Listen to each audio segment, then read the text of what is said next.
Hello and welcome to this episode of Simply Saturday. My name is Julie and this is Stamp with Julie Baum. Today we're making another fast and easy card, and this one is a Christmas themed card. And I want to draw your attention to a previous video. I have a Stamp Club project video that shows this card. All right, so in prepping for that class, as well as seeing then how many guests I had attend, I still ended up with some product that was already pre-cut left over. And so the idea of today's fast and easy card is sometimes use what you have. So I already have my card base, and we'll talk about that. You're welcome to go back and watch that video. I'll put a link for it here in the upper right corner. You can go watch that video, but we'll talk about all the pieces here and I'll show you what I'm using. So I have a piece of white cardstock. Now this is thick cardstock because I'm using it as my card base. And this piece is 5.5 inches by 8.5 inches, but it's not scored and folded in the middle. So I've got two score lines, and those score marks are at 2.5 and 6 3/4. So we're going to go ahead and fold those. Then I'll show you all of the other paper pieces. And again, these are pieces that I already had pre-cut to make that card at my class and open house, but I had a couple pieces left over. So I wanted to go ahead and use them, but with a new design.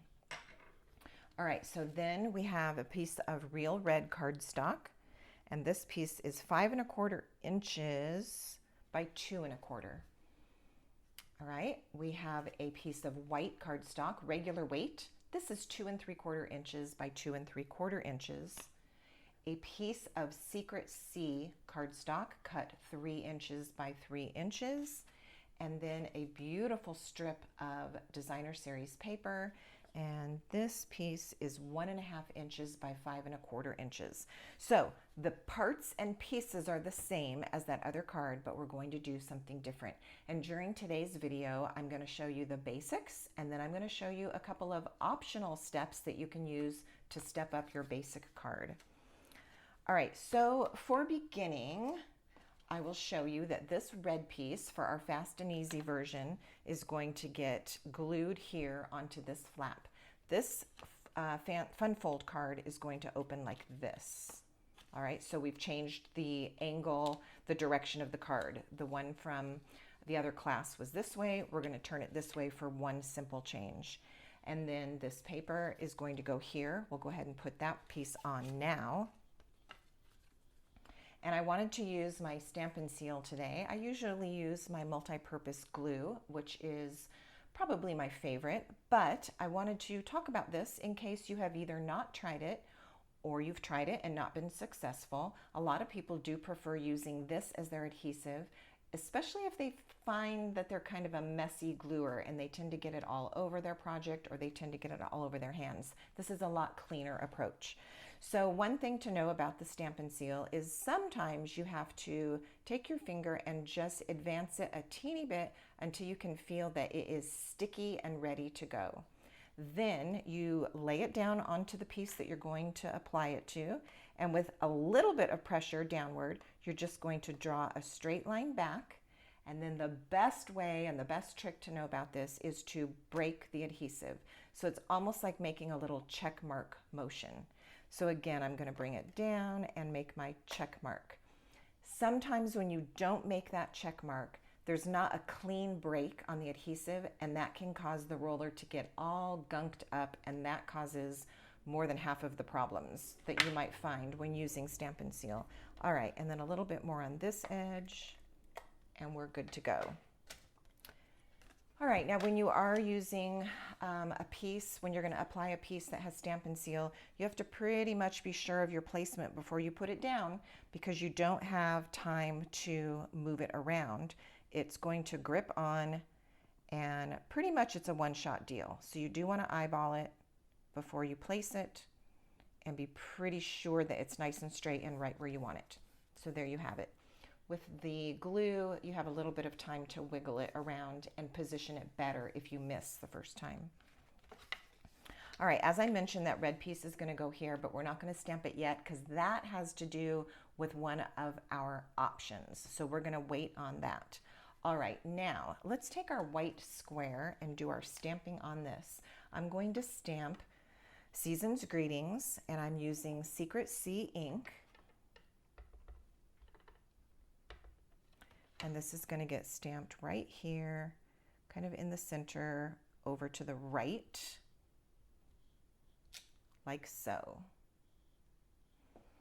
All right, then I'm going to take my large poinsettia, and let me show you the two stamp sets that I'm using. So I'm using Christmas Greenery and also the traditional labels.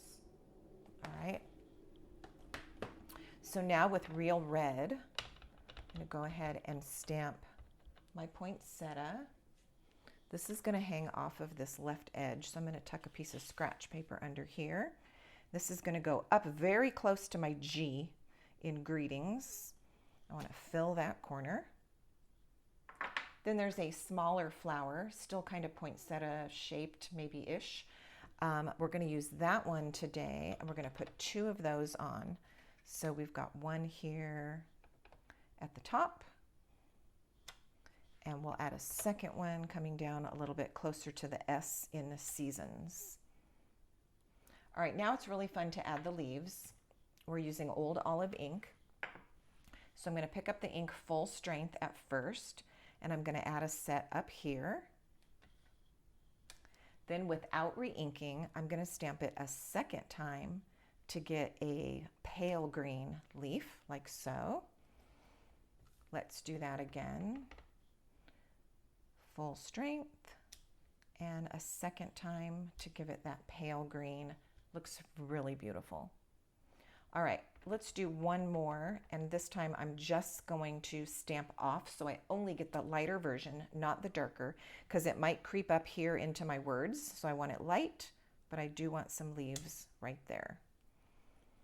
Okay, now instead of adding leaves up here, let's do something kind of fun. We're going to add a pop of color. In this paper, there's a little bit of Pool Party. It's subtle, but it's there, and I think it's really fun and kind of daring to add Pool Party blue to a Christmas card. So we are going to have some fun doing that. I'm going to add this little kind of pine bough shaped stamp here. And then in the same sense, without re-inking, I'm going to add a pale one next to it. It's very soft. And we can do that again, maybe here and here. And then let's do one that's just stamped off and is going to kind of come down in here. Okay, you can put those wherever you want. Okay, the flowers look like they need a center, so going back to Secret Sea, we'll drop the center right in the small ones and use the same center for that large one. All right, now we have one option that we can do on this. Let's see, I've got one, two, I'm trying to think how many options. I have 3 options to share with you. So let's go ahead and let me show you what the card is going to look like without the options. That's what we're going to do. All right, this piece is going to get added to this Secret Sea square. It's going to be a nice little frame behind it.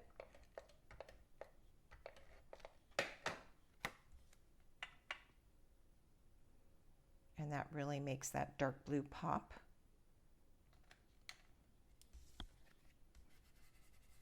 All right, like so. And let's go ahead, we're going to come back to the card base. We're going to stamp the inside because that is part of our main basic card. That is not an option. We do want to stamp something on the inside. So with Old Olive, I'm going to do something a little different though. Instead of positioning it right smack in the middle like we do a lot of times, let's put it over here to the left. And when we stamp Christmas, we're actually going to slightly overlap the 2 stamps, almost as if we had really done this with a pen and wrote the words and they kind of crisscrossed in this one area. So I'm going to stamp Christmas up pretty close to Mary, just so that so you can see how the loop in the Y and the word Christmas just kind of overlap a little, and that gives it the look of maybe handwriting it. Okay, let's talk about finishing the basic card. So this would get attached here, which I'm not going to quite do yet, and this will go here to finish our basic fast and easy card. There you have it. But let's talk about the options. If you have time, we want to step it up just a teeny bit.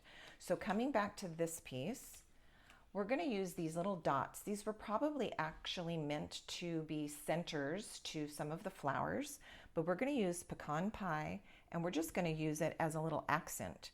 So we're going to add a couple of those little dots here, and where else? Maybe here. All right, just for fun. They're like little speckles. So we've added that. If you have the time and you want to add those, that looks nice. And then on our red piece, what you can do if you want to take the extra couple of moments is go back to that small flower, and let's put this underneath. We're going to create a print on our red paper. So we're just doing tone on tone, red ink on red paper. And this is real red ink and real red cardstock. So it's very subtle, but it does dress it up a teeny bit.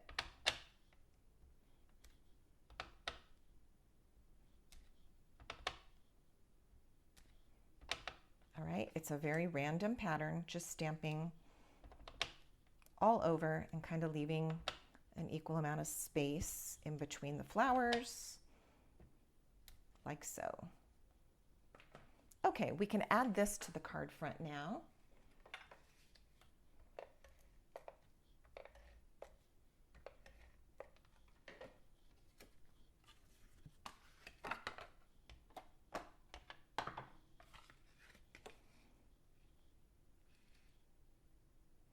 And I'm going to eyeball it for my spacing before I set it down. And go. Okay, now that piece is in place. We can go ahead and add this, and then I'll show you the third and the final upgrade. All right, so because we want this to be able to open, you want to make sure that you don't put any adhesive at the bottom of this blue square. All of our adhesive is going to just go at the top. And you can do 2 or 3 lines of your seal, or you can squiggle your glue in that area. Close your card, look at all your edges, hold it nice and straight, and this is where it's nice if you have your glass mat or a piece of grid paper underneath your card so that you can lay it on there straight. That really helps you eyeball the evenness and the straightness as you add your pieces. All right, so there we've got that in place. Now remember, the fast and easy one, we didn't do the extra. We did not stamp these. We didn't add the extra little pecan pie speckles. And for the last option, we're going to add a little knot. This old olive and gold ribbon is very beautiful. I've been using it for some of my fall projects, but it looks lovely with this Christmas paper as well. So I just cut off a very short piece, maybe 3 or 4 inches, tied a knot in it, and then we will use a glue dot to secure it to the front of the card. And this is just going to go right about there, just to add a little something special. Now I said that there were 3 options, and now that I've done all 3, I think I'll also show you these sequins because they are beautiful. They wouldn't take a lot of time to add the sequins. These are the traditional, there's 3 words, traditional something sequins, maybe sparkly. Here's a pack, a used up, partially used pack. So you can see that there's the gold, the blue, the green, and the red. I'm going to only add gold, so I have this one here. The red ones have been used. And let's just add some of these gold sequins to dress up the card even a teeny bit more. How about one there? Let's go ahead and make the most of this beautiful decorated square, and let's add one here. And I think we'll just add the third one again on the red paper over here. So with just a couple of sequins, you can see that that brings out the gold from the paper even a little bit more. And there you have it. So here is a fun design that started out with this card as the inspiration, all of the same size pieces cut, and we just changed it up a little bit and created something entirely new. Thanks so much for watching. As always, I'll put some information for you in the drop-down menu below this video. And if you haven't subscribed yet, why not? It's totally free. Go ahead and subscribe so that you don't miss any videos that I post here on my channel. Thanks for watching.